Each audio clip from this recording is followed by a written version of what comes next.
En el año 63 a.C., el romano Pompeyo tomó Jerusalén. Ese fue el fin del judaísmo en el país. La política romana en los territorios conquistados permitía el gobierno local en el poder siempre que éste fuera leal a Roma. El primer gobernador de Judea bajo dominio romano fue Herodes, que recibió el título de rey y llegó al poder en el año 37 a.C. Herodes no era muy popular entre los judíos, más bien era conocido por su crueldad. Durante los 33 años de su reinado, efectuó espléndidas construcciones, entre ellas la ciudad de Cesarea en la costa y la ciudad de Sebasto, cerca de la antigua ciudad de Samaria.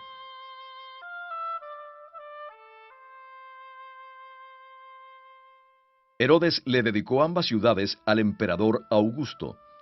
Construyó además muchas fortalezas en lugares estratégicos en todo el país. Entre ellas se encontraban los fuertes de Masada, Herodión y la fortaleza de Maqueronte, donde más tarde Juan el Bautista sería encarcelado antes de ser asesinado por Antipas, el hijo de Herodes. El más grande proyecto de construcción efectuado por Herodes fue la reconstrucción del Templo de Jerusalén, pues duplicó el tamaño de la plataforma donde aún estaba el antiguo templo y protegió el lado noroccidental de la plataforma con una fortaleza. Era allí donde el gobernador romano solía residir cuando subía de su residencia en Cesarea a Jerusalén. Tal vez fue aquí, en la llamada fortaleza de Antonia, donde Jesús compareció ante Poncio Pilato, el gobernador romano. Cuando Pablo fue arrestado, según Hechos 21, lo llevaron del templo a la fortaleza por unas escaleras. Desde allí habló a la multitud enfurecida que estaba abajo. El templo de Jerusalén era bastante concurrido. Lo visitaban miles de judíos diariamente. Entre las muchas actividades estaban no solo los sacrificios de animales y las rutinarias ofrendas diarias, sino los sacrificios especiales que muchos hacían como acción de gracias en cumplimiento de un voto nazareo por haber sido sanados de alguna enfermedad y muchas otras razones. Debido a que el templo era un sitio santo, había ciertas personas que no podían entrar, entre ellas los no judíos y las personas con ciertas enfermedades o defectos físicos. En Hechos capítulo 3 se narra la curación de un hombre que era minusválido. Antes de ser sanado, acostumbraba a sentarse todos los días a la entrada del templo lo más cerca posible, pero nunca se le permitió entrar.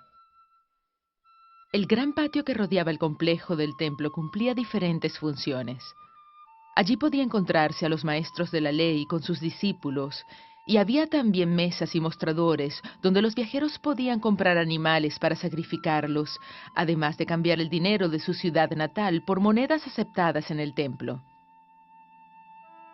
En 13 lugares alrededor del templo había grandes cofres en forma de cuerno de carnero, en los cuales la gente podía depositar sus ofrendas y donativos para el templo. Fue en uno de ellos donde la viuda pobre echó sus 2 pequeñas monedas de cobre.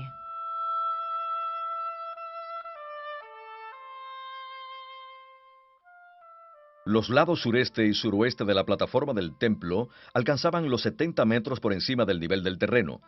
Desde el lado suroeste, un sacerdote hacía sonar cada semana el shofar o cuerno de carnero para anunciar el principio y el final del día de reposo.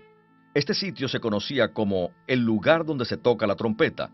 Tal vez fue también conocido como el pináculo del templo. El complejo del templo estaba controlado por el sumo sacerdote y los saduceos que eran de su partido. Al ayudante del sumo sacerdote lo llamaban segán, y una de sus obligaciones era la vigilancia del templo.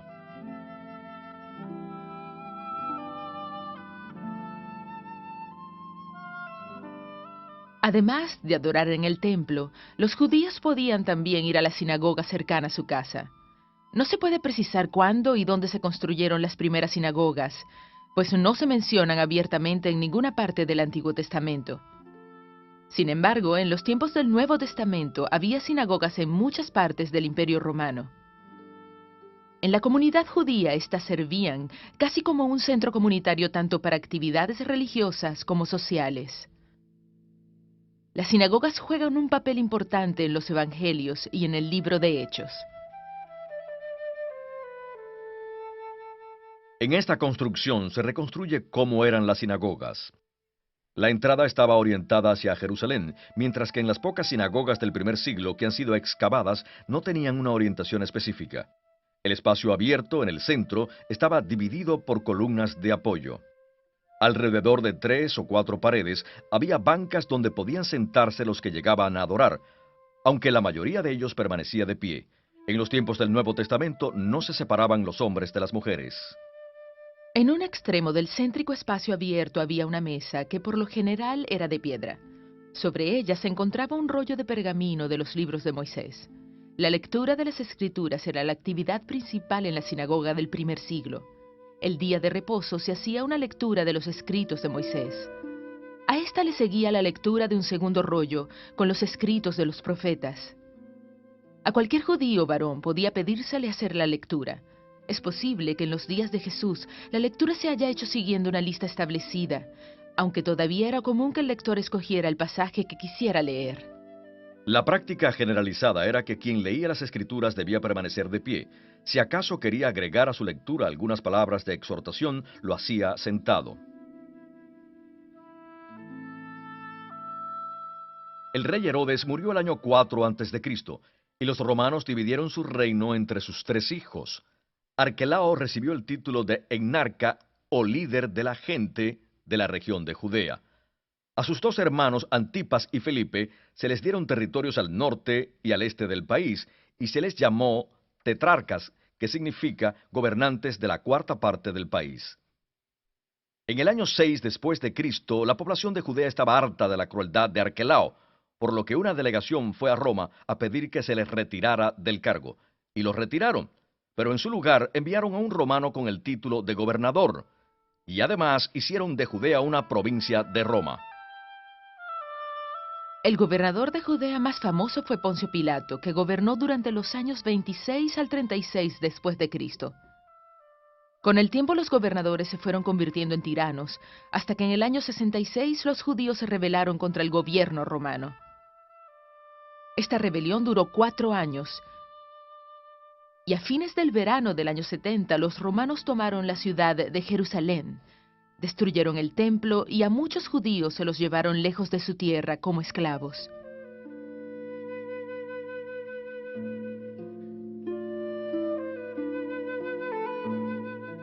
El ejército romano se dividía en legiones. Cada legión constaba de unos 5.000 soldados. En el tiempo del Nuevo Testamento había 4 legiones ubicadas en la provincia de Siria, de la cual Judea era parte.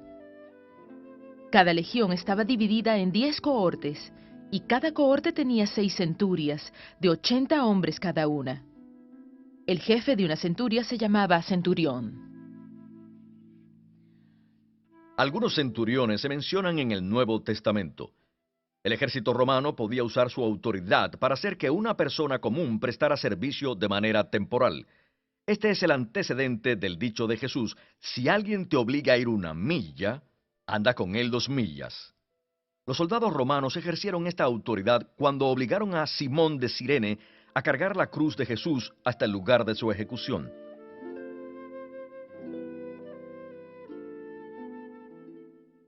La historia del ministerio de Jesús en el Nuevo Testamento comienza con el relato de Juan, un pariente de Jesús.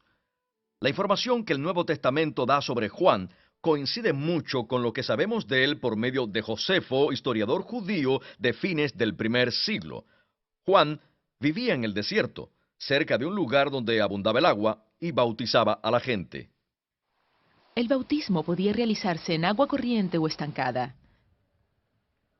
En el tiempo del Nuevo Testamento era común que una persona fuera bautizada en un pozo tallado especialmente en la roca viva y luego revestido con yeso. A esta clase de pozos se les llamaba mikveh. La práctica normal era que quien iba a bautizarse entrara al agua y se sumergiera en ella hasta quedar totalmente inmerso. Para que el bautismo fuera válido, era necesario que el agua entrara en contacto con cada parte del cuerpo. Por esta razón, se hacía sin ropas, ni joyas, ni cualquier otro objeto. Por la misma razón, la persona que bautizaba no debía tocar al bautizado, sino que era más bien como un observador, que normalmente no entraba en el agua.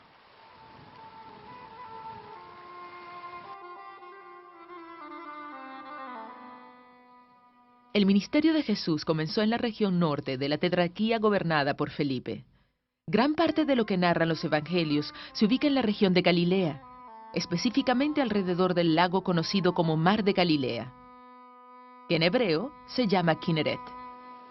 A este lago lo alimenta el río Jordán, que fluye desde su origen en el norte, cerca del monte Hermón. El río abandona el lago y corre hacia el sur hasta llegar al Mar Muerto.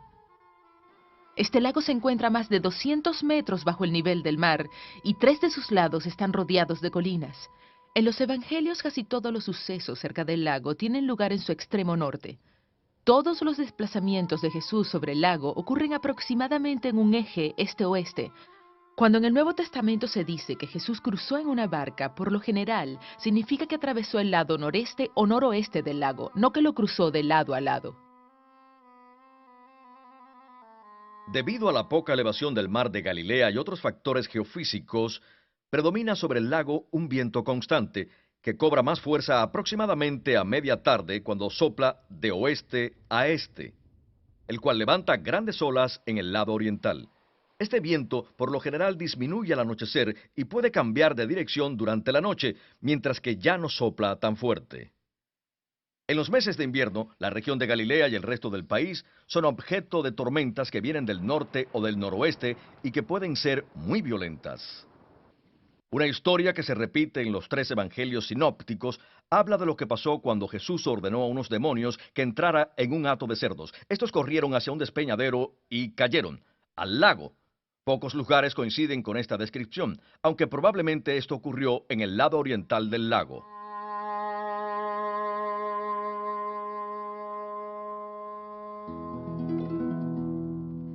Poco después de que Jesús comenzó a predicar y a sanar a los enfermos, dejó su casa en Nazaret y se trasladó a Cafarnaúm, ciudad situada en la llamada Vía Maris o Camino del Mar, importante ruta comercial que partía de la costa mediterránea hasta Damasco.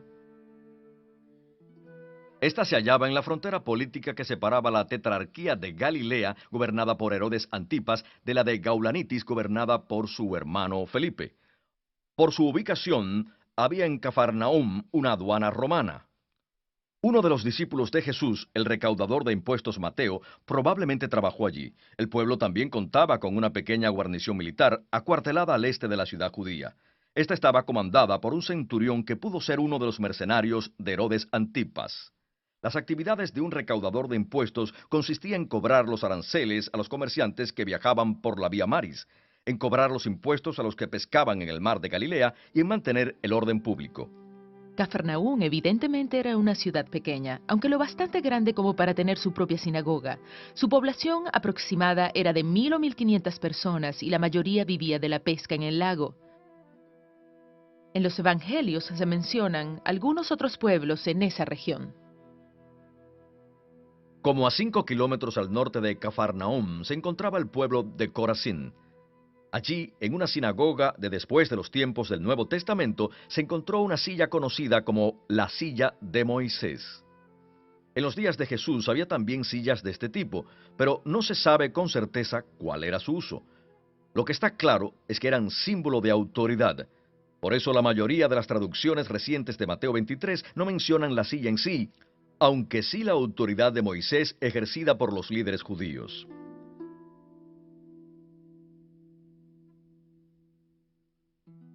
Betsaida fue el hogar de por lo menos 3 de los discípulos de Jesús. Su ubicación exacta es aún desconocida, pero no estaba lejos de Cafarnaúm en la costa norte del lago, y sus pobladores vivían de la pesca como los de Cafarnaúm.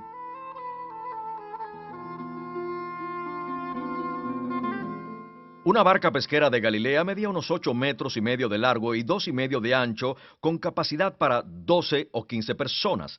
Se podía impulsar por una vela o también con remos. Era dirigida con un remo especial o timón en su parte posterior. Por lo general trabajaban en grupos para poder utilizar las redes. También usaban anclas para poder permanecer en un mismo lugar.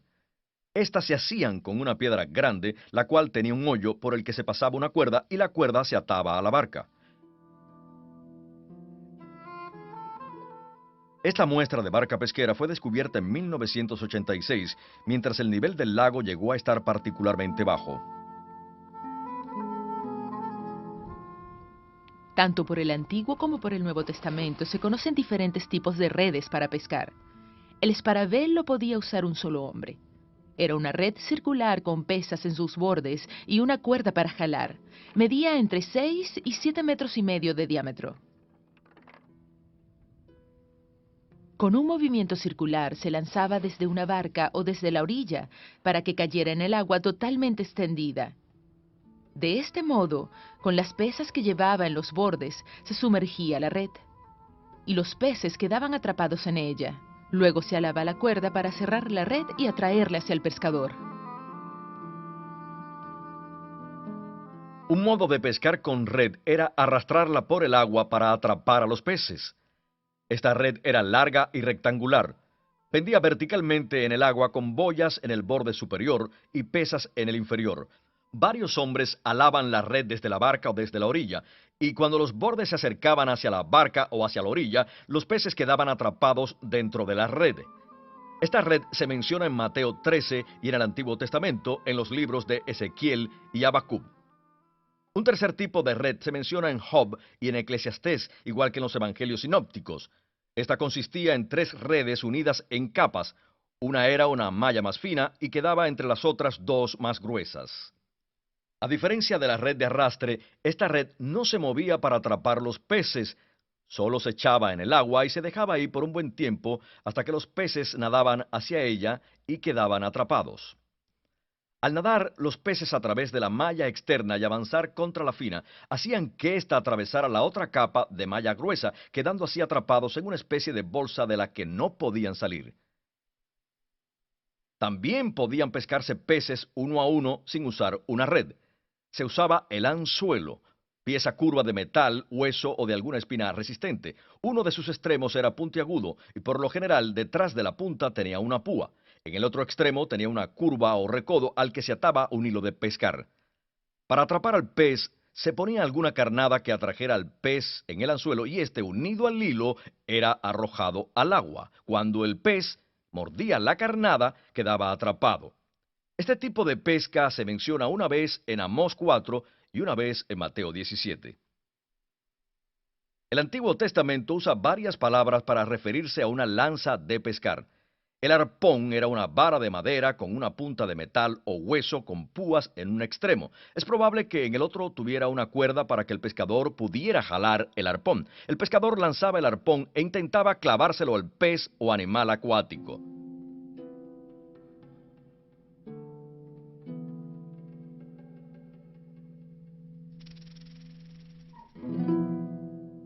Nazaret, la ciudad donde creció Jesús, se encontraba también en la región de Galilea.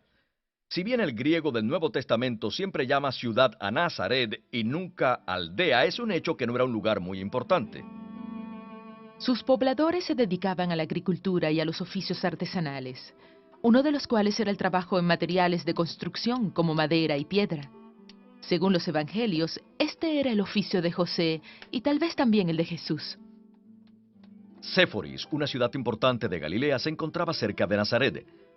Después de que esta ciudad fue destruida, Herodes Antipas decidió reconstruirla en el año 3 a.C. Posiblemente José habrá optado por llevar a María y a Jesús a vivir cerca de esta potencial fuente de trabajo. La región de Galilea estaba dividida en la Alta y la Baja Galilea. La Alta Galilea incluía la ciudad de Paneas, también llamada Cesarea de Filipo. Felipe, hijo de Herodes el Grande, la hizo capital de su tetrarquía y la nombró así en honor al emperador romano. Cesarea se encontraba al pie del monte Hermón, que puede haber sido el monte alto en donde Jesús se transfiguró. Aquí también nace el río Jordán. La región de Galilea estaba separada de Judea al sur por Samaria. Debido a que los judíos y los samaritanos no tenían buenas relaciones, cuando los judíos viajaban entre Galilea y Judea, por lo general seguían el camino real al este del río Jordán.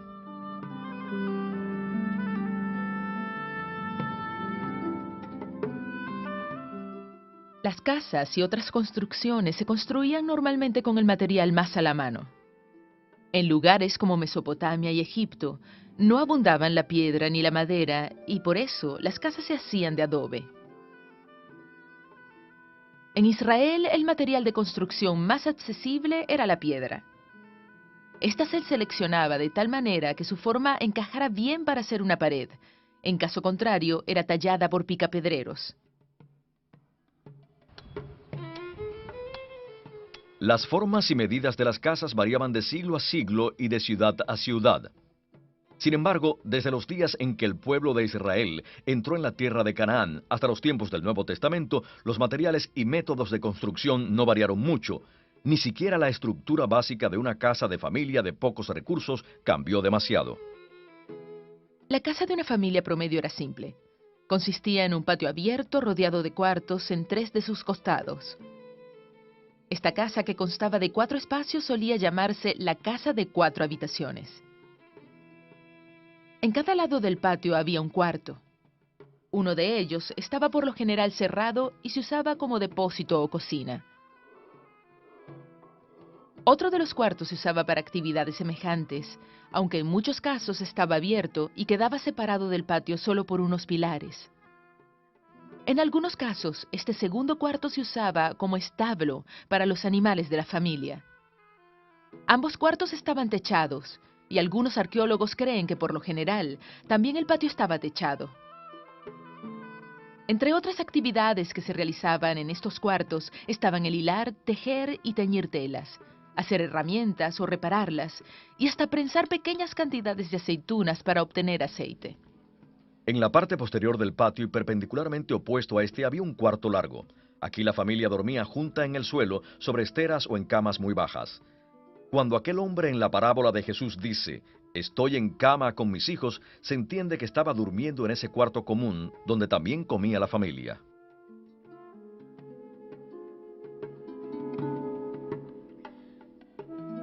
En los tiempos bíblicos, la gente comía 2 veces al día, una vez en la mañana y una en la noche, después de la jornada de trabajo.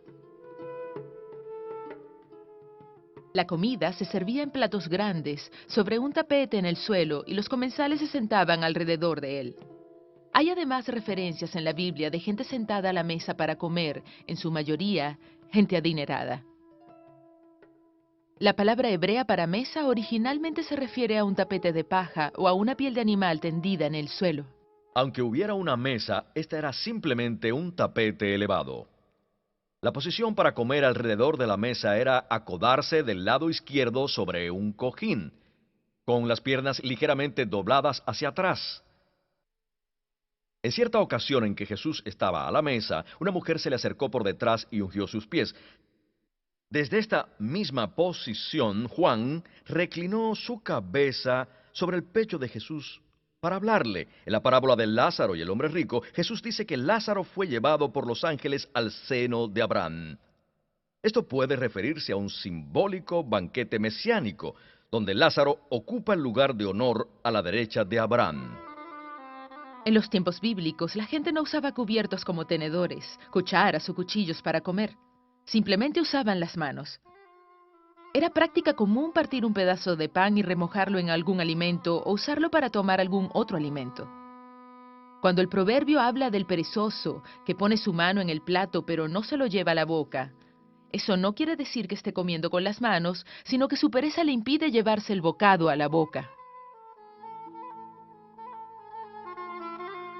Como por lo general la gente metía la mano en el mismo plato de comida, lavarse las manos era una práctica higiénica muy importante. Por eso la ley judía daba gran importancia al lavarse las manos antes de comer. En una casa promedio, la comida se ponía en fuentes o tazones de barro. Las tazas también se hacían de arcilla, pero había familias que llegaban a tener tazas y otros utensilios hechos de piedra, los cuales no se rompían fácilmente y se podían hervir para purificarlos si algo impuro llegaba a tocarlos.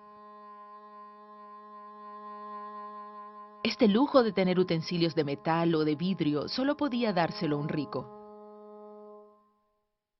Algunas veces se usaban también envases de piedra para almacenar agua. En el relato del Evangelio de Juan acerca de las bodas de Caná, el agua estaba almacenada en grandes recipientes de piedra. Durante el día, el dormitorio comedor se iluminaba solo por la luz que entraba por la puerta o por las pequeñas ventanas, y por la noche se iluminaba con lámparas de aceite que podían ser de diferentes formas.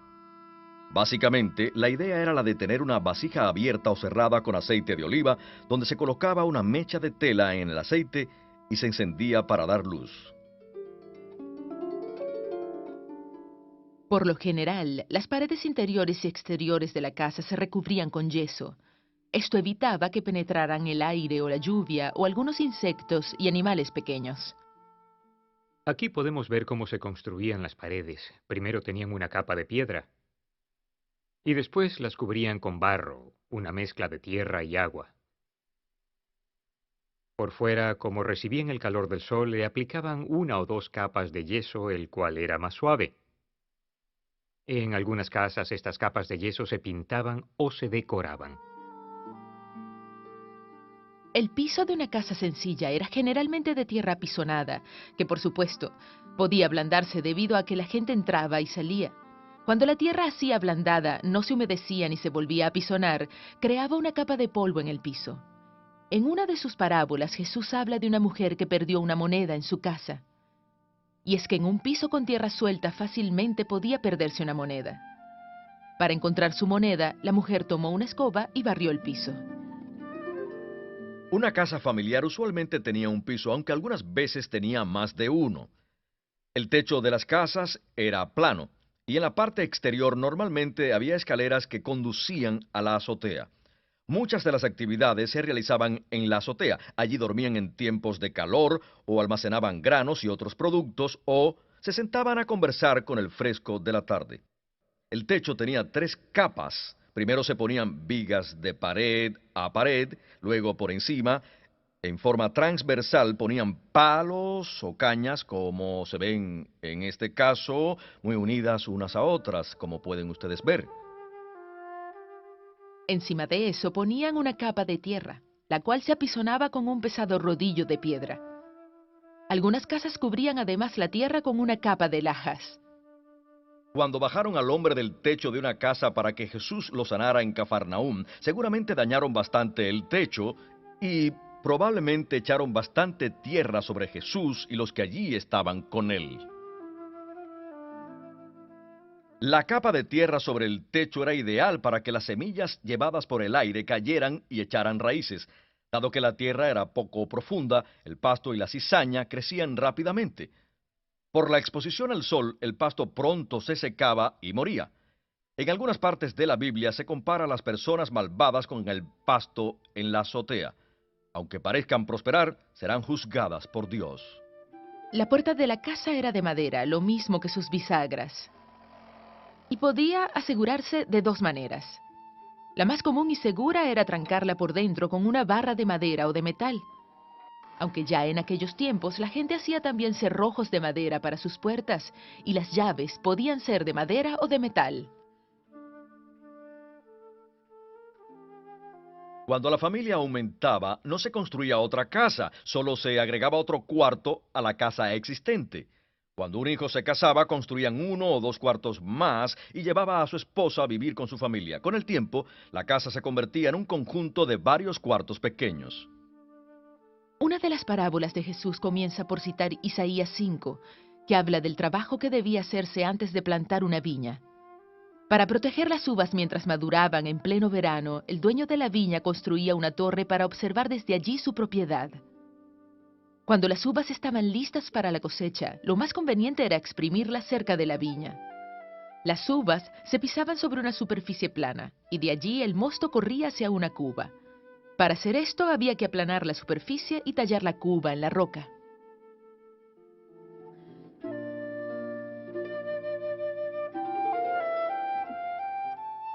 Los romanos dieron a los judíos libertad para administrar sus asuntos legales.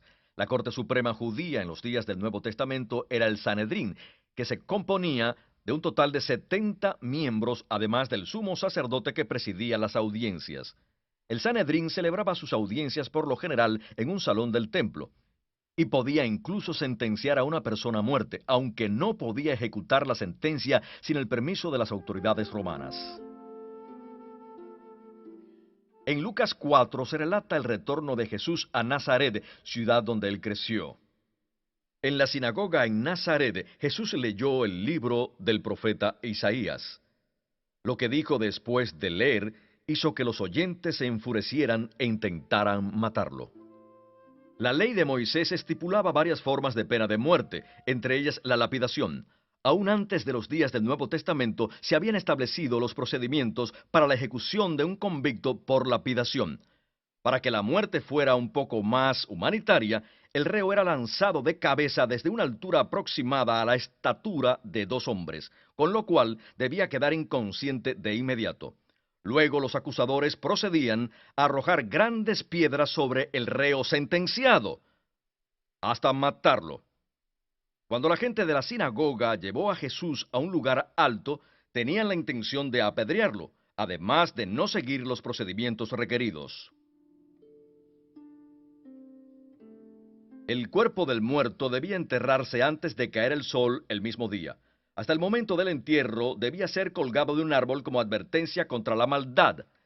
Esto es lo que significa el versículo en Deuteronomio: maldito es aquel que es colgado. En los rollos del Mar Muerto, este mismo versículo se refiere a la muerte por crucifixión. La crucifixión era una pena de muerte en la que el acusado era clavado o atado a un árbol o palo, del cual quedaba colgado hasta morir. Era conocida y practicada por muchas culturas, mucho antes de los días del Nuevo Testamento. Tal vez los romanos adoptaron esta práctica de los cartagineses en el norte de África. La ejecución a menudo se realizaba sobre una cruz hecha de madera. El palo vertical se fijaba de forma permanente al suelo, para lo que a veces se usaba un tocón de árbol. El madero horizontal lo llevaba el convicto hasta el lugar de la ejecución. Allí éste era puesto sobre el madero horizontal y clavado a éste por las muñecas. Luego se levantaba el travesaño con la víctima y se unía al palo vertical. A veces este tenía un pequeño punto de apoyo donde el condenado se sentaba. Después se clavaban las piernas unidas o una a cada lado del poste. Esta posición del ejecutado le dificultaba la respiración y el bombeo de la sangre, y normalmente moría por asfixia, aunque podía tardar varios días en morir. La víctima podía aliviar el dolor en la parte superior de su cuerpo, impulsándose hacia arriba con sus piernas, pero si éstas se le fracturaban, moría más rápido. Las fuentes judías hablan de que algunas mujeres de la nobleza en Jerusalén acudían a aliviar a los crucificados. Para disminuir el dolor, les daban una bebida drogada que embotaba los sentidos y disminuía el dolor.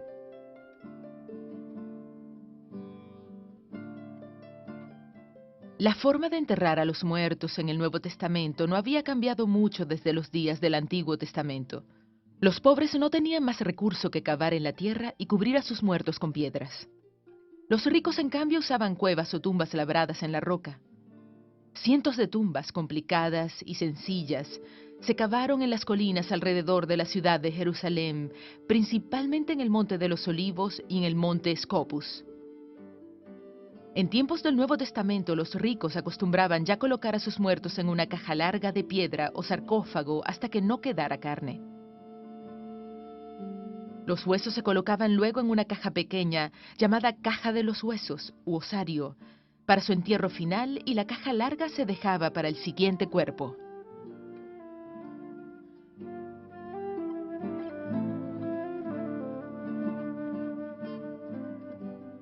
Hombres y mujeres usaban ropas parecidas y sueltas. Como ropa interior usaban una especie de camiseta llamada túnica, la cual podía ser de lana o lino y hasta de cuero. Llegaba hasta debajo de las rodillas y por lo general no tenían mangas. En la época de calor podía ser la única prenda que usaba la gente de menos recursos. Los soldados echaron suerte para ver quién se quedaba con la túnica de Jesús. Sobre la túnica, la gente usaba un manto. A los pobres no siempre les alcanzaba para tener uno. El manto era sostenido por un cinturón largo que se ataba a la cintura y lo mantenía en su lugar, evitando que estorbara. También podía servir como una especie de bolsillo para llevar pequeños objetos. La Biblia usa el cinturón como símbolo de estar preparado. El manto podía también usarse por la noche como cobertor. Por eso, la ley judía ordenaba que éste se le devolviera al dueño antes de la puesta del sol. Los judíos varones a veces usaban una prenda requerida por la ley de Moisés. Era como una manta rectangular que se llevaba al cuello. y en sus 4 esquinas tenía largos hilos o borlas azules, los cuales les recordaban los mandamientos de Dios. En Números 15 el requisito era ponerle borlas a una vestimenta normal, pero con el tiempo la costumbre cambió tanto que se convirtió en una vestimenta más parecida a los chales de otros pueblos. La mujer que sufría de flujo de sangre y que tocó el borde del manto de Jesús, lo que tal vez tocó fue una de estas borlas. Cuando un judío oraba, también ataba una pequeña caja de cuero a su frente y antebrazo. La caja contenía ciertos versos del Pentateuco. Era llamada filacteria o tefilín. Esta práctica era reflejo de una comprensión literal del mandato de Moisés, de atarse los mandamientos de Dios a la frente y al antebrazo. El calzado más común eran las sandalias, las cuales se hacían de un pedazo de cuero grueso o a veces de madera, con tiras de cuero alrededor del tobillo, y no se sujetaban con hebillas, se amarraban. En la cabeza los hombres usaban una especie de turbante, que era un chal largo enredado varias veces alrededor de la cabeza para protegerse del sol. Hasta los días del Nuevo Testamento no se consideraba un deber religioso que el hombre se cubriera la cabeza. Sin embargo, la mujer judía casada debía tener su cabello recogido y cubierto para no parecer atractiva a hombres que no fueran su esposo.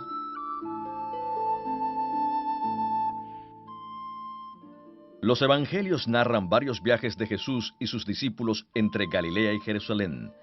Estos viajes se hacían a pie, que era el medio más común de desplazarse. La caminata desde el norte generalmente se hacía por el territorio al este del río Jordán. Al llegar al norte de la ciudad de Jericó, los viajeros se dirigían al oeste. Desde aquí remontaban una escarpada cuesta por un camino romano hasta llegar a Jerusalén. El viaje completo duraba 3 o 4 días. El viaje de Jerusalén a Jericó era de un día. A este lugar se refería Jesús en la parábola del buen samaritano. En esta parábola Jesús describe a un hombre viajando desde la ciudad de Jerusalén hasta Jericó. El viaje era de unos 30 kilómetros o cerca de un día según las antiguas fuentes, y descendían por una cuesta de cerca de 1200 metros bastante empinada. Algunas traducciones de la Biblia con ilustraciones muestran un lugar plano, lo cual es una falsa representación de la verdadera topografía. La Biblia menciona múltiples caminos, tanto dentro como fuera de una ciudad o pueblo, y algunos más largos que unían ciudades y países. La mayoría de ellos no estaba pavimentada, sino que se había ido formando por el paso constante de gente que viajaba a pie y en carretas tiradas por animales. A veces, dentro de las ciudades y los pueblos había áreas públicas que sí estaban pavimentadas. Los caminos dentro de las villas y pueblos pequeños no eran fruto del trabajo del hombre, no eran construidos ex profeso. Por lo general no estaban pavimentados y eran simplemente producto del espacio vacío entre las viviendas. La mayoría de las vías mencionadas en la Biblia eran vías locales, que para los peatones resultaban relativamente anchas. Estas vías seguían la topografía natural y por lo general no eran transitadas por vehículos. Algunos de los caminos mencionados en el Nuevo Testamento eran vías romanas especialmente pavimentadas con piedra. Este tipo de camino se menciona, por ejemplo, en Marcos 10:46. Aquí vemos restos de un antiguo camino romano que iba de Jerusalén hasta la costa. Las piedras se raspaban para evitar que los caballos y los burros resbalaran.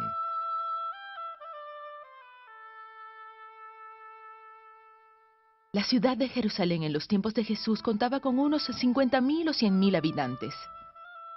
La ciudad estaba rodeada por murallas. La estructura más sobresaliente era el templo que construyó Herodes, cuya plataforma abarcaba casi la cuarta parte del área de la ciudad. La ciudad original que David conquistó y expandió se encontraba al sur de la colina, donde posteriormente se construiría el templo. Con el paso de los siglos, se expandió hacia el oeste y un poco hacia el norte. Al este de la ciudad estaba el Monte de los Olivos, cuya extensión hacia el norte llamaban Monte Scopus. Este nombre tiene su origen en que desde allí se podía observar la luna nueva. El calendario judío se basa en el ciclo lunar y era fundamental la observación de esta para saber cuándo comenzaba el primer día del mes. Un observador designado para este fin vigilaba la aparición de la luna nueva y luego hacía una señal a un emisario del Sanedrín que esperaba en el monte del templo. Uno de los deberes del Sanedrín era el de anunciar el principio de un nuevo mes. Al pie del Monte de los Olivos había un valle conocido como Valle del Cedrón o de Josafat, donde estaba el jardín del lagar para aceite o Getsemaní. La noche en que Jesús fue arrestado, llevó a sus discípulos a este jardín, donde probablemente había muchos olivos. Las aldeas de Betania y Betfagé estaban ubicadas al sur del Monte de los Olivos. Jesús permaneció en casa de sus amigos en Betania una semana antes de ser crucificado. El primer capítulo del libro de los Hechos habla de la ascensión de Jesús al cielo desde el Monte de los Olivos.